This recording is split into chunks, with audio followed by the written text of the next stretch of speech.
बिस्मिल्लाहिर्रहमानिर्रहीम। इय्याका नअबुदु व इय्याका नस्तईन।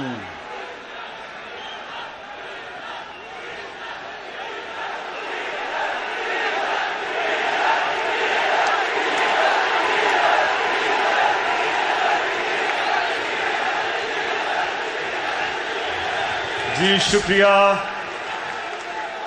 शुक्रिया आपके जुनून का, शुक्रिया जज्बे का, शुक्रिया आपका, बहुत बहुत शुक्रिया। अच्छा जी, आप खामोशी खामोशी खामोशी।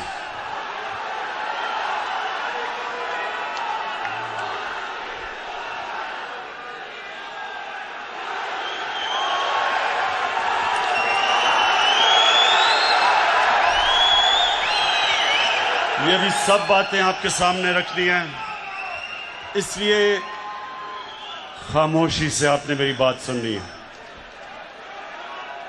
सबसे पहले मैं अपनी टाइगर फोर्स को खुशामदीद कहता हूं।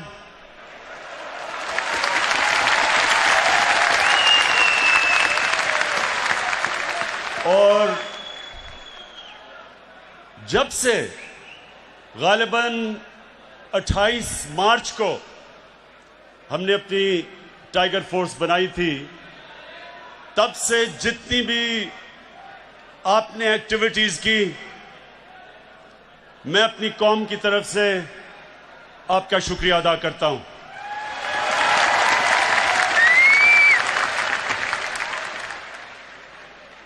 अब मेरे टाइगर्स, जितनी आप खामोशी करेंगे, जितना खामोश होंगे, आप आज मेरी बातें एंजॉय करेंगे।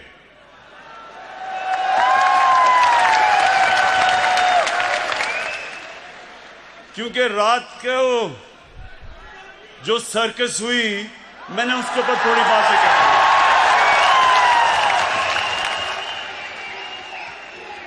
नहीं, अभी नहीं, ओहो, अभी नहीं।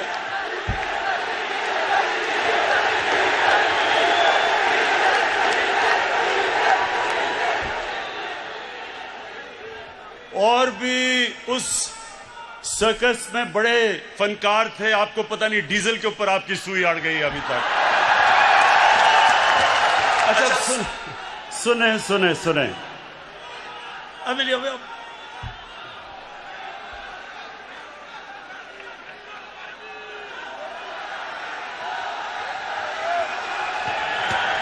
जब तक खामोशी नहीं होगी मैं नहीं बात करूंगा।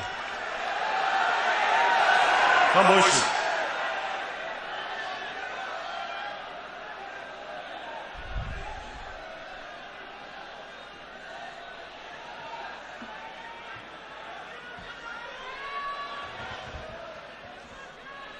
अच्छा टाइगर, सबसे पहले ये बड़ा जरूरी है आपको कि अपना मुकाम समझना और अपना काम समझना। जो वॉलंटियर फोर्स होती है, जो शहरियों की होती है, इसका एक बहुत बड़ा मुकाम एक माशरे में होता है। क्योंकि आपका सबसे बड़ा जो आपका काम होता है वो कि आपने शहरियों की जरूरियात, उनके हकूक, उसकी हिफाजत करनी होती है। ये डेमोक्रेसी के अंदर एक बहुत बड़ा रोल होता है। टाइगर्स, आपका बहुत बड़ा रोल है, ये गौर से सुने मेरी बात। जब एक माशरे में मुश्किलात आती हैं तो जिंदा माशरा जो होता है, उसके शहरी खुद हुकूमत के साथ मदद करने के लिए आ जाते हैं। और ये पाकिस्तान वो कौम है, जब मुश्किल वक्त आता है ये कौम खड़ी हो जाती है, अपने मुल्क के लिए खड़ी हो जाती है।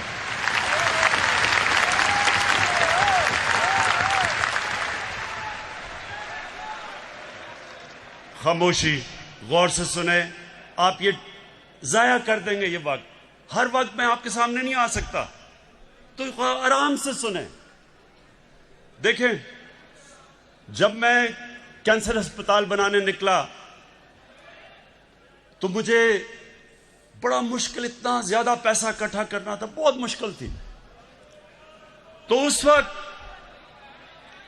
मुझे किसी ने कहा कि पब्लिक की मदद मांगो, स्कूल के बच्चों की मदद मांगो, कॉलेज स्टूडेंट्स की मदद मांगो।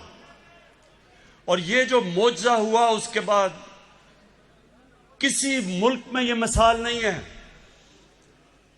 कि एक स्पेशलाइज्ड कैंसर हॉस्पिटल एक मुल्क में बने और कौम मिलके पैसा इकट्ठा करके वो हॉस्पिटल खड़ा कर दे। इतना बड़ा हॉस्पिटल। और वो आप जैसे, तब भी मैं उनको टाइगर्स कहता था, आप जैसे टाइगर्स उन्होंने मिलके वो अस्पताल बनाया। उसके बाद उसको चलाने के लिए भी मुझे वॉलंटियर्स की जरूरत पड़ी। सारी दुनिया में लोग सामने आए और आज एक दुनिया का वाहिद, ये आपको पाकिस्तानी फख्र होना चाहिए कि दुनिया का वाहिद कैंसर हॉस्पिटल है जिधर 75% कैंसर के मरीजों का मुफ्त इलाज होता है। दुनिया में इसकी कोई मिसाल नहीं है। और वो हमारे लोगों की, कौम की वजह से, बड़े दिल के लोग हैं। जब ये एक तरफ इनको एहसास हो जाए कि मुल्क को इनकी जरूरत है, ये कौम खड़ी हो जाती है। तो आपकी जरूरत अब किधर है? जरूरत तो अब आपकी पड़ती रहेगी। जब भी हमें खास तौर पे ये जो हमने शजरकारी करनी है अपने मुल्क में, क्योंकि हमारे मुल्क एक दुनिया में वो मुल्क है जो 10 मुल्कों में से सबसे ज्यादा मुतासिर है क्लाइमेट चेंज की वजह से। और ये जो भी मैं आपसे बात करूंगा गंदम की, ये 2 साल हमारे मुल्क में गंदम कम हुई इसलिए कि गलत टाइम पे बारिशें हो गई क्लाइमेट चेंज की वजह से। तो ये बड़ा जरूरी है आपका समझना कि आगे जब तक कौम नहीं मिलके ये शजरकारी करेगी, और हमने 10 अरब दरख्त लगाने हैं अगले 3 सालों में, ये कोई गवर्नमेंट नहीं कर सकती। पख्तूनख्वा के अंदर हमने पिछले 5 साल 2013 से 18 तक 1 अरब दरख्त उगाए, और वो कैसे कि कौम ने मिलकर उगाए। तो अब इंशाअल्लाह इस सारे मुल्क के अंदर हमने सिर्फ दरख्त भी नहीं उगाने, अगला हमने अपना पानी को साफ करना है, दरिया साफ करने हैं। जो गंदगी हम अपने दरियाओं में फेंक रहे हैं, लोगों को नीचे जैसे जैसे दरिया जाता है पानी की बीमारियां बढ़ती जाती हैं। इसलिए अभी आपने बड़ा काम करना है। लेकिन अभी आज जो मैंने आपको खास तौर पर बुलाया वो ये कि देखें, आपका देखें वहां थोड़ा डिसिप्लिन रखें, क्योंकि आप सुन नहीं सकेंगे मेरी बात। इस वक्त हमारे मुल्क में महंगाई है। समझना है कि महंगाई की कई वजूहात है। जो हमारा रुपया गिरा, हमारा जब रुपया गिरा डॉलर के बनिस्बत, और वो क्यों गिरा? क्योंकि जब हमें हुकूमत मिली तो पाकिस्तान की तारीख का सबसे बड़ा ट्रेड डेफिसिट यानी खसारा था, जो इंपोर्ट हम कर रहे थे और एक्सपोर्ट कर रहे थे। 60 अरब डॉलर की बाहर से चीजें ले रहे थे और सिर्फ 20 अरब डॉलर बाहर दुनिया को बेच रहे थे। 40 अरब डॉलर का खसारा था। जब ये खसारा होता है तो इसका डॉलर की कमी हो जाती है, डॉलर महंगा हो जाता है, रुपया नीचे आ जाता है। जब रुपया गिरता है तो जो भी चीजें आप बाहर से खरीदते हैं वो महंगी हो जाती हैं। तो जब वो चीजें महंगी हो जाती हैं, जिस तरह गैस, पेट्रोल, बिजली, ये सब चीजें महंगी हो जाती हैं। मैं जान के डीजल नहीं कह रहा, तो सब इसलिए तो जब ये चीजें भी महंगी हो जाती हैं, और फिर जो खाने पीने की चीजें आप बाहर से खरीदते हैं, मसलन ये जो घी महंगा हो गया, क्योंकि पाम ऑयल जो बाहर से लेते हैं वो महंगा हो गया। वैसे भी कोविड की वजह से महंगाई बाहर भी हो गई। तो वो बाहर से जब चीज ली वो महंगी हो गई। दालें, हम दालें बाहर से लेते हैं, 60% दाल जो पाकिस्तान में होती है वो बाहर से इंपोर्ट करते हैं, वो महंगी हो गई। तो एक तो ये हो गई महंगी।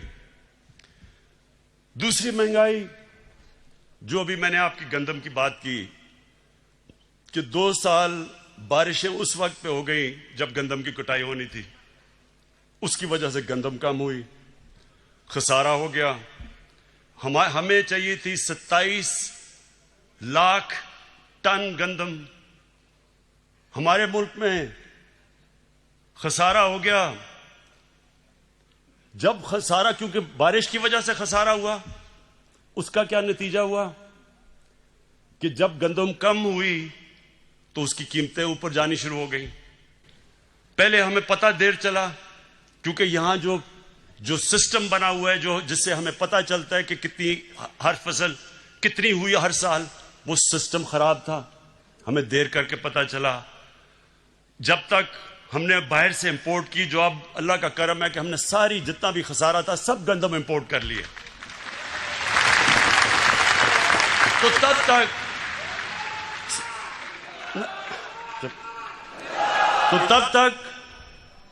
जब तक मार्केट को यह नहीं पता चला कि हमने बाहर से गंदम मंगवाई है, यहां जखीरा अंदोजी शुरू हो गई। और यह जखीरा अंदोजी एक इतनी बड़ी इस मुल्क की लानत है कि जब कायदे आजम भी उन्होंने तकरीर की, जब आज से 72 साल पहले, उन्होंने भी कहा कि यह कितनी बड़ी लानत है, होर्डिंग, जखीरा अंदोजी। इसके लिए मुझे आपकी जरूरत है। आपने सुन ले,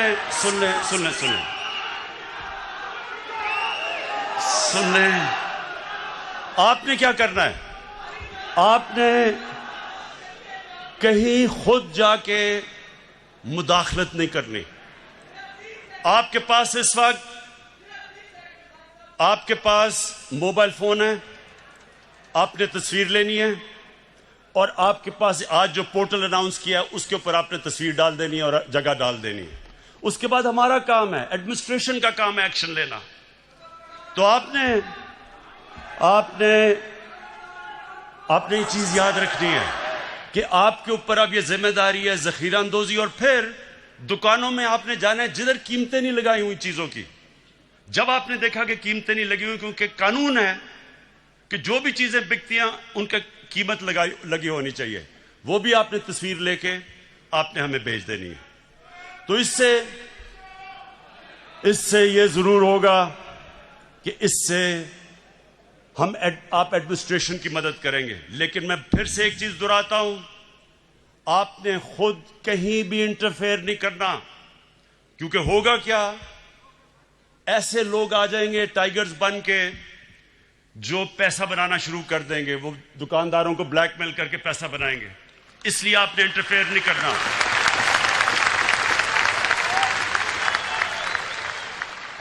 अच्छा, अब सुने जरा आगे, चीनी।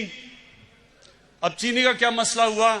हमारी बदकिस्मती है कि थोड़े से लोग इस वक्त जो चीनी बनाने वाले जो शुगर मिल्स हैं, वो थोड़े से लोग हैं और ज्यादातर वो सबसे ताकतवर लोग हैं।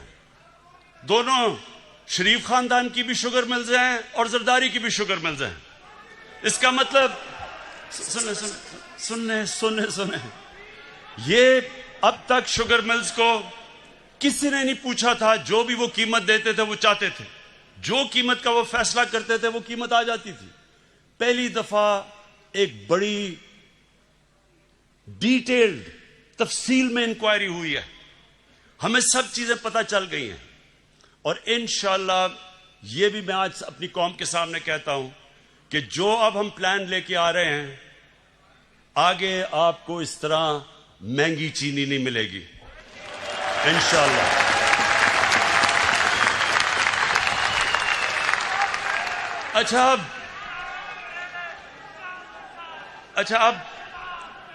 अब मैं जरा जो कल सर्कस हुई थी उसके ऊपर बात करना चाहता हूं, लेकिन चुप करके सुनिए।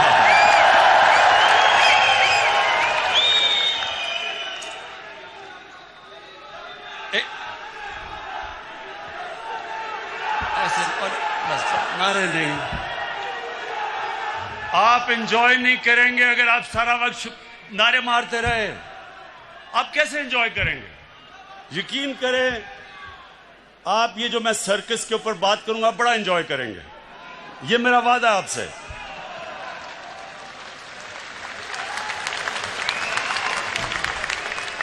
अच्छा, पहले आज से 11 साल पहले, ये सुन ले जरा, 11 साल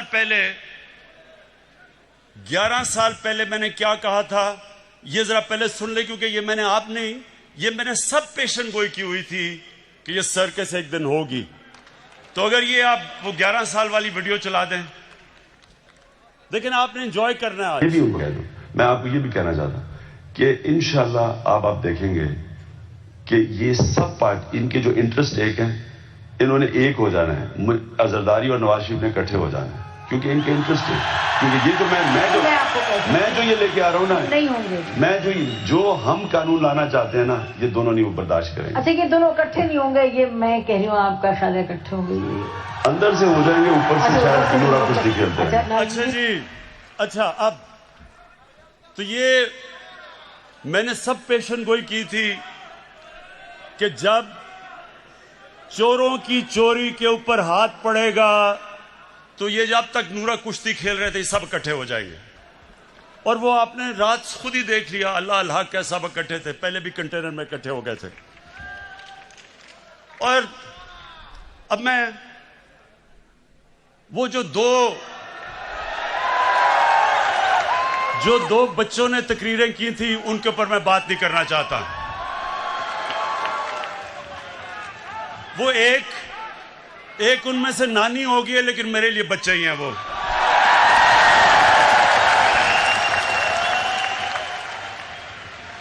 उसकी वजह है, सुने टाइगर्स, उसकी वजह है। देखें,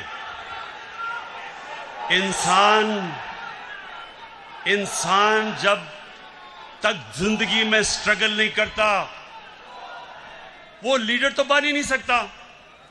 उन दो बच्चों ने आज तक जिंदगी में 1 घंटा हलाल का काम नहीं किया।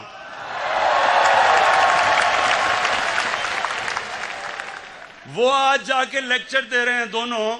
1 घंटा उन दोनों ने पैसे बनाने के लिए हलाल का काम नहीं किया। पले किसके ऊपर हैं? अपने दोनों बापों की हराम की कमाई के ऊपर पले हुए हैं। तो उनके ऊपर तबसरा करना फजूल है। लेकिन जो और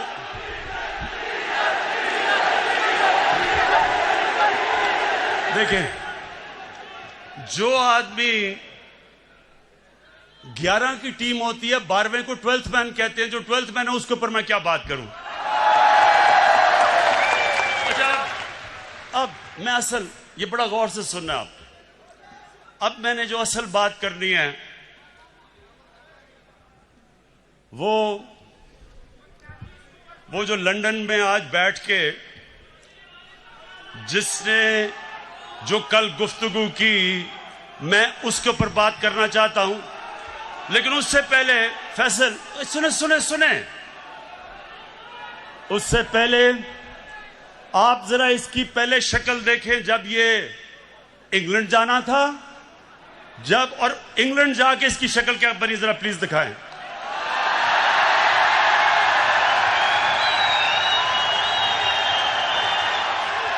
ये वही इंसान है।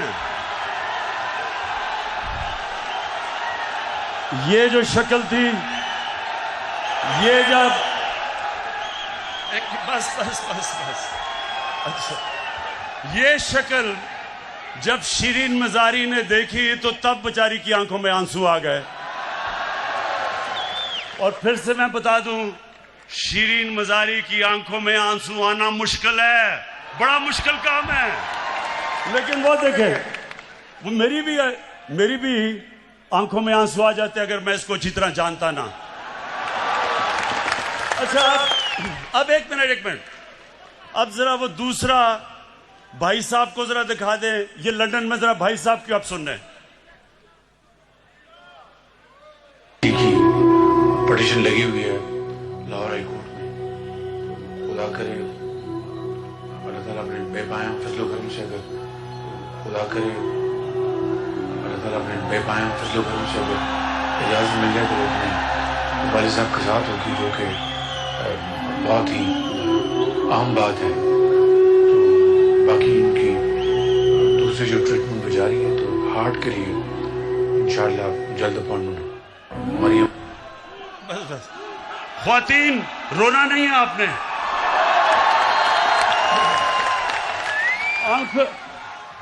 अपनी आंखों के आंसू पोंछ लें।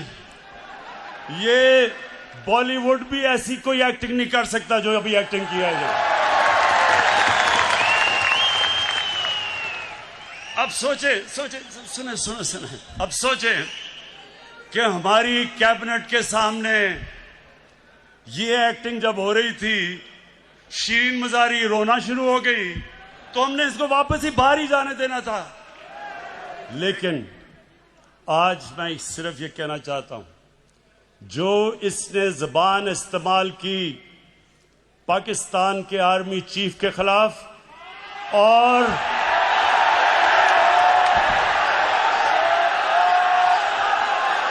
आईएसआई के डीजी के खिलाफ, मैं आज इसके ऊपर खास बात करना चाहता हूं।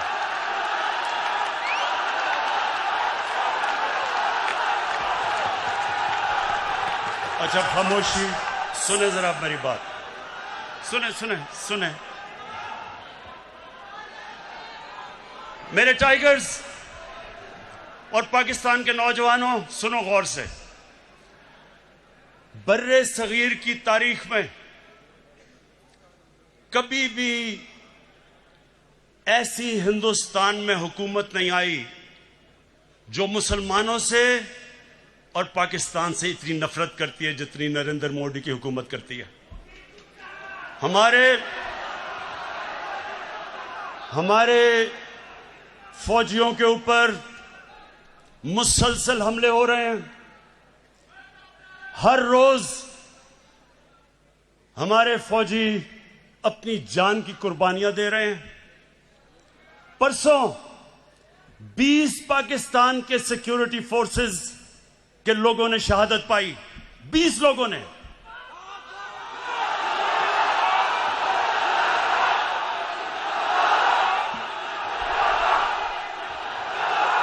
और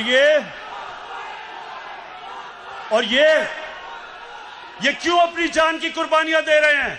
हमारे लिए, मुल्क के लिए।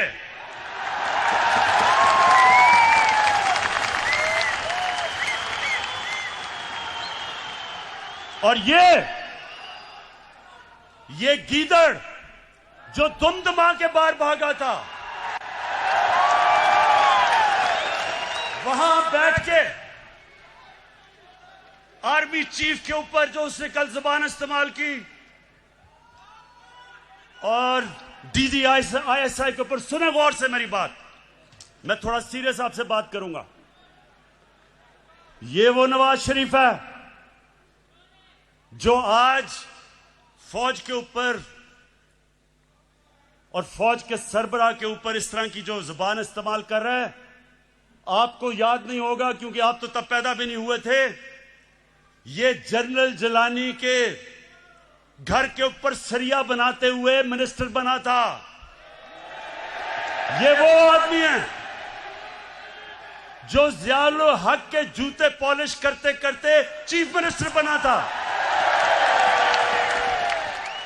ये वो आदमी है जिसने जनरल दुरानी आईएसआई के जब चीफ थे, पीपल्स पार्टी के खिलाफ जब इलेक्शन हुई तो मिरान बैंक से इसने करोड़ों रुपया लिया था इलेक्शन लड़ने के लिए। डीजी आईएसआई की सुप्रीम कोर्ट को रिपोर्ट थी। लेकिन इस मुल्क की बदकिस्मती ये कि हमारे मुल्क की अदालतों ने इसकी मदद की हमेशा। ये वो आदमी है जिसने आसिफ जरदारी को 2 दफा जेल में रखा था।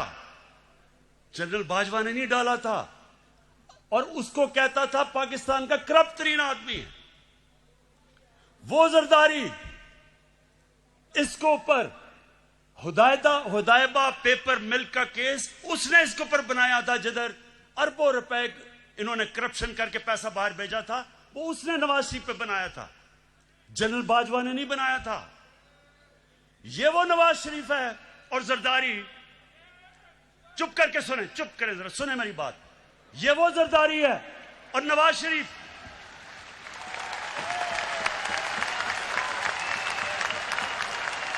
इसने इसके ऊपर, इन दोनों के ऊपर एक किताब निकली थी, उसका नाम था कैपिटलिज्म्स अकिलीज हील। रेमंड बेकर ने किताब लिखी थी। ये इनके पहले दौर के बाद, जब इन दोनों ने 2 दफा बारियां लेकर मुल्क को लूटा था, उसने किताब लिखी और उसके ऊपर पूरा चैप्टर दिया कैसे इन दोनों ने इस मुल्क से पैसा चोरी करके मुल्क से बाहर लेके गए। जनरल बाजवा ने नहीं लिखी थी, रेमंड बेकर ने लिखी थी।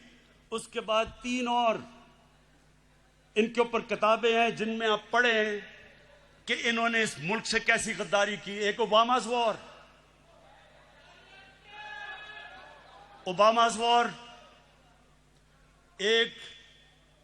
एक है सूस्कीन, उसने किताब लिखी the way of the world.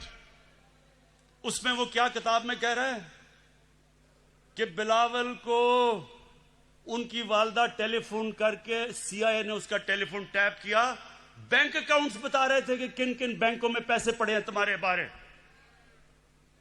जो बाहर, अब जरा गौर से सुने मेरी बात, क्योंकि मैंने बाहर एक केस लड़ा हुआ है, हर जाने का केस बाहर लड़ा हुआ है इयान बोथम के खिलाफ, और जीता था केस।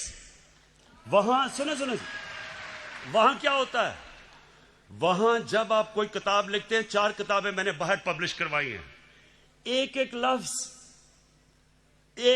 लफ्ज उस किताब में आप लिख नहीं सकते। वकील बैठता है और देखता है कि क्या आप साबित कर सकते हैं चीजें, नहीं तो आप कोई किताब नहीं बाहर लिख सकते, क्योंकि इतने सख्त कानून है वहां।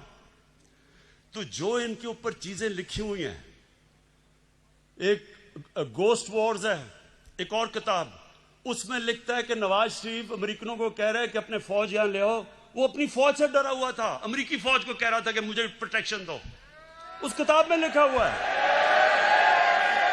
सो ये वो लोग हैं,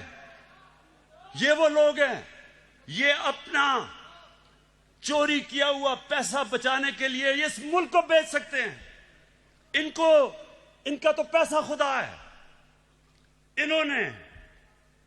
इन्होंने जो इस मुल्क से किया है, वो मीर जाफर और मीर सादिक ने अपनी कौमों से किया हुआ था। पहले अपनी जात के लिए, अपने फायदों के लिए उन्होंने अपनी कौमों को गुलाम बनाया था। ये जो बाहर बैठ के इसने पाकिस्तानी फौज के ऊपर, ये हमला जनरल बाजवा पे नहीं है, ये पाकिस्तानी फौज पे हमला है।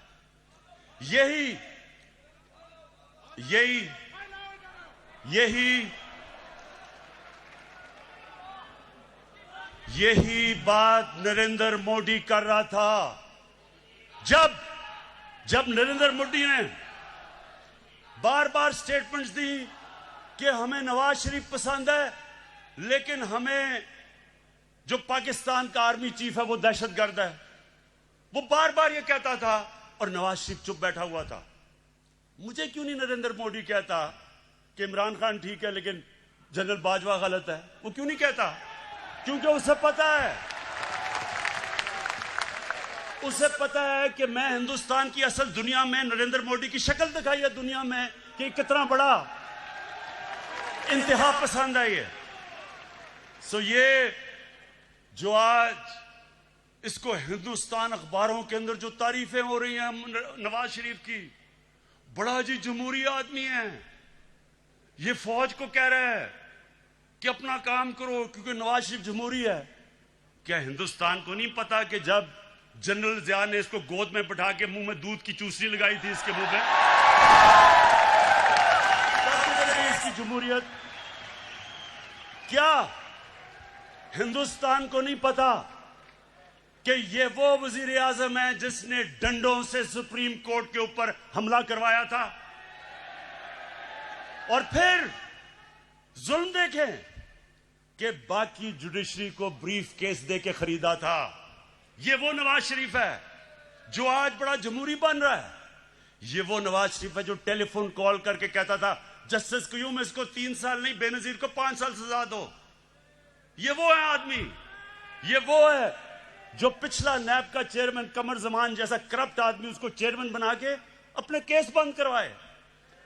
इसके लिए अदलिया तब तक ठीक है जब तक अदलिया इसके साथ खड़ी है। हुदैबा पेपर मिल का ओपन एंड शट केस जब बंद होता है, अदलिया बंद करती है, तो अदलिया बहुत अच्छी है। जब 5 मेंबर बेंच अदलिया का पैनमा के केस में इसको सजा देता है तो क्यों निकाला करके दौरा करके अदलिया को बुरा भला कहना शुरू कर देता है? क्या पैनमा का केस जनरल बाजवा ने किया था? इंटरनेशनल जब इंकशाफ हुआ था तो वो क्या पाकिस्तानियों का कसूर था? सारी दुनिया के अंदर इंकशाफ हुआ जिसमें पता चला कि हर मुल्क के पॉलिटिशियंस ने किस तरह मुल्क से पैसा चोरी करके ऑफशोर कंपनीज में पैसा रखा हुआ था। तो तब किसका कसूर था? यहां लोगों के सामने बेशर्मी से झूठ बोलते हैं। वो भी झूठ बोलता है, उसका भाई भी झूठ बोलता है, बेटे भी झूठ बोलते हैं, बेटी भी झूठ बोलती है, और वहां जाके तकरीरें कर रहे हैं कि जी बहुत बड़े ये जमहूरियत के लिए खड़े हैं। इलेक्शन की बात करते हैं, इलेक्शन की बात करते हैं, ये जरा सुने। 2013 इलेक्शन के अंदर नेशनल असेंबली की सीटों में 137 पिटिशंस आई जिन्होंने चैलेंज किया कि उनके इलेक्शन में गड़बड़ हुई है। नेशनल असेंबली में 137 सीटें जिन्होंने पिटिशन दायर की। 2018 की इलेक्शन में सिर्फ 90 थे, 50% कम पिटिशंस थी। और नून लीग की, क्योंकि उनकी तो सिर्फ पंजाब में पार्टी रह गई है, पंजाब के अंदर उनकी सिर्फ 11 पिटिशंस थी।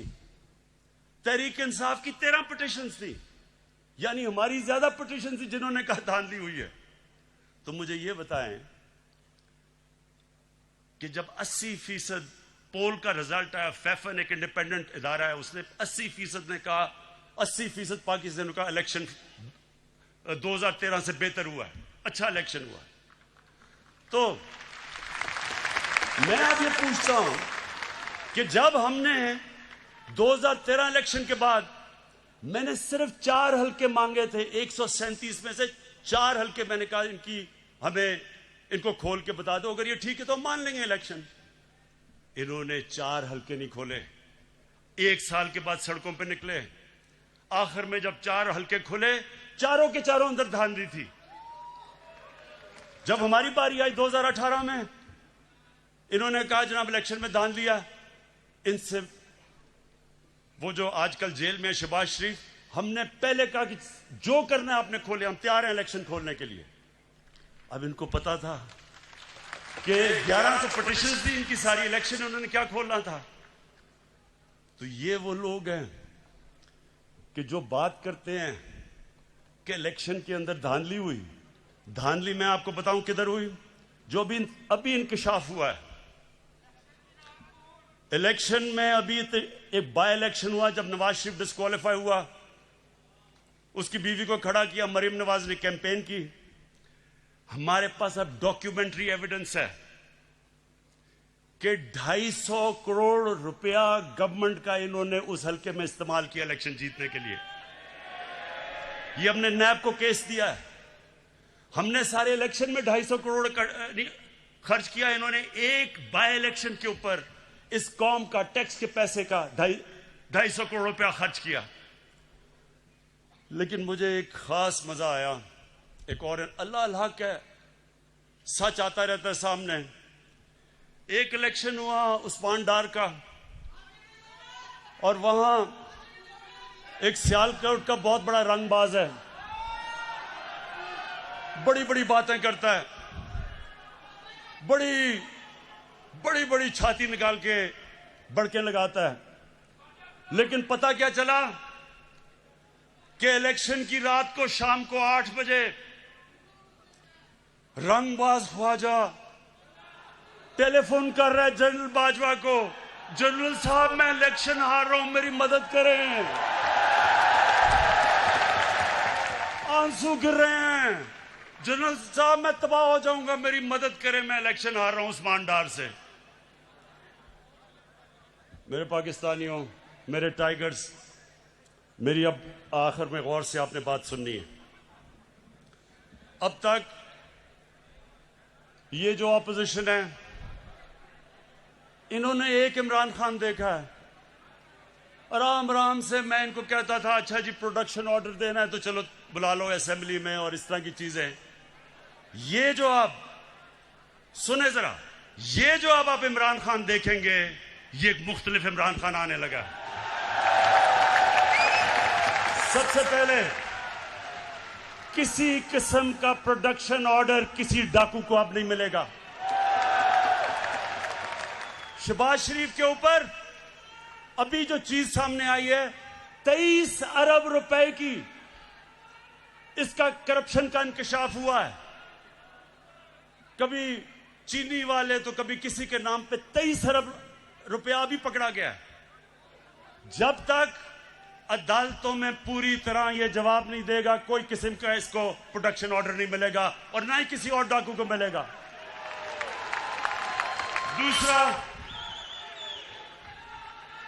दूसरा ये जरा सुन लो। अब मैं अपनी पाकिस्तान की अदलिया को और हमारी नैब को एक पैगाम आज देना चाहता हूं। देखें, लोग तंग आ गए हैं, लोग इंसाफ की इंतजार कर रहे हैं, लोग चाहते हैं कि इन चोरों से पैसा मिलके वापस अवाम के पास आए। लोग, पाकिस्तानी कौम इंतजार कर रही है कि केस कब अदालत में कंप्लीट होंगे। मेरी रिक्वेस्ट है जनाब चीफ जस्टिस साहब, जो गवर्नमेंट से आपको लॉजिस्टिकल सपोर्ट चाहिए हम देने के लिए तैयार हैं।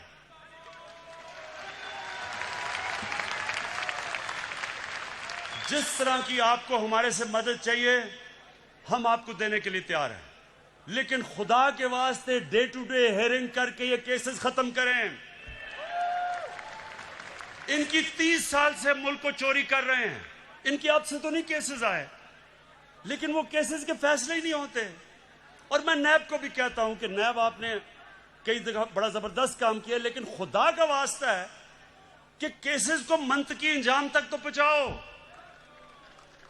आप हमारे से जो मदद चाहते हैं हम देने के लिए तैयार हैं, लेकिन कौम इंतजार कर रही है कब इस कौम का लूटा हुआ पैसा वापस मिलेगा।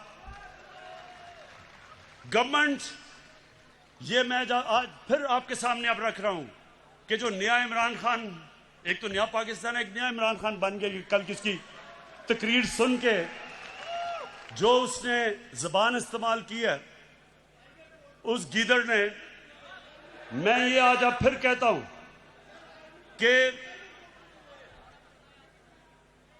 कि अब से कोई इनको वीआईपी जेल नहीं मिलेंगे, इनको आम कैदियों की तरह हम रखेंगे।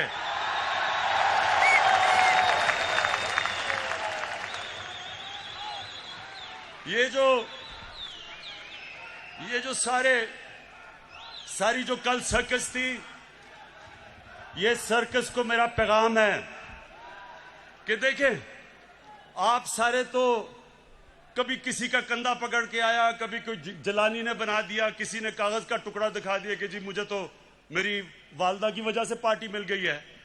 ये आपके सामने शख्स खड़ा है, इसने पहले तो 20 साल खेलों की ग्राउंडों में दुनिया की बेहतरीन लोगों से मुकाबला किया है और उसके बाद 22 साल वाहिद पॉलिटिशियन हूं। 22 साल छोटी सी पार्टी से शुरू करके अवाम के पास जाके वाहिद पब्लिक मूवमेंट से पार्टी बनाई है। किसी का सहारा नहीं चाहिए। मैं आज आपको कह रहा हूं कि इंशाअल्लाह अब आपको मैं मुकाबला करके दिखाऊंगा। मैं सारी जो गवर्नमेंट के हमारे इदारे हैं, नैब हमारे आजाद है, अदालतें आजाद है, लेकिन मेरे नीचे जो अदारे हैं उनको मैं अब खुद तैयार करूंगा। इस मुल्क में वो लोग जिन्होंने चोरी करके मुल्क को लूट के पैसा बाहर लेके गए हैं, इंशाल्लाह एक एक को हम पकड़ेंगे।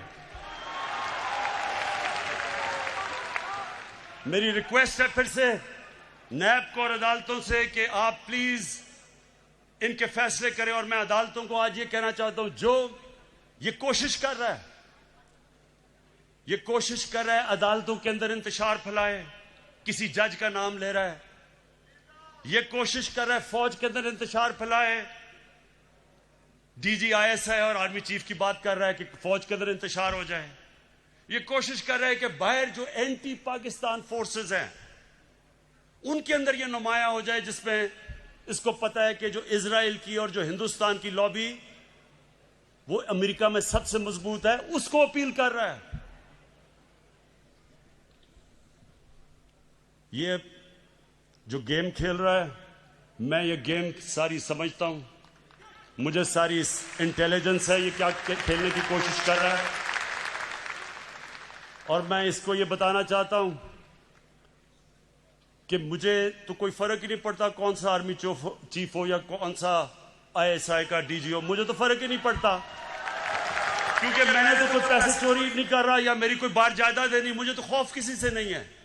लेकिन जो जनरल बाजवा ने जिस तरह इस हुकूमत की मुश्किल वक्त में मदद की, जिस तरह उसने हमारे साथ, मैं ये कहना चाहता हूं आज